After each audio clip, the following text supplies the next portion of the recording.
Hi, today we'll show you how to apply wallpaper or self-adhesive wall mural available in our store. We will present the way that works best for us, but remember that it does not have to be this one only. Before we start, make sure that the wall is dry, clean, degreased, and as smooth as possible. No scratches or holes. However, if there are small defects on the wall, you can fill them with a plaster. We recommend a ready-made repair putty. Looks like we're ready. Quick reminder, in our store you can also buy all the necessary accessories for wallpapering. We start by checking whether the ordered wall mural has no defects. To do this, unfold the first part of the roll and cut it off in a designated place, preferably with a technical knife, a pad, and a spirit level. Then unfold the next part next to the first and make sure that they form a uniform pattern. Using a tape measure and a pencil, we mark the width of 49 cm, which corresponds to the width of our roll or self-adhesive wallpaper.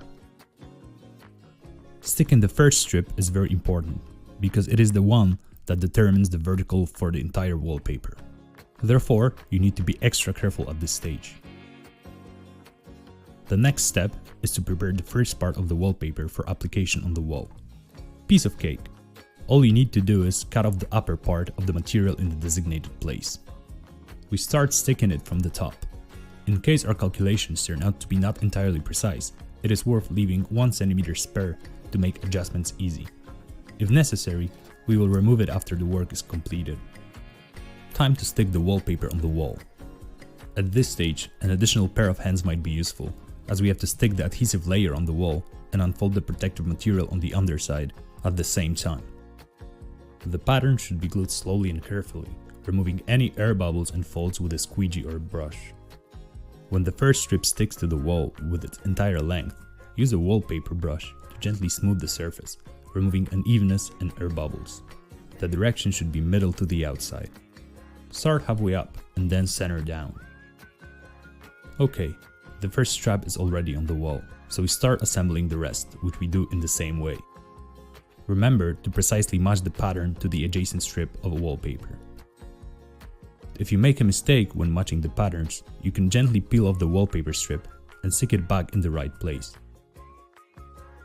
At the final stage of work, we cut off the reserve of wallpaper on the sides, as well as on the floor and ceiling. The entire wall mural should be smoothed once more with a sponge roller to make sure that the surface will be perfectly smooth after drying. Well done! How did it go? Let us know in the comments.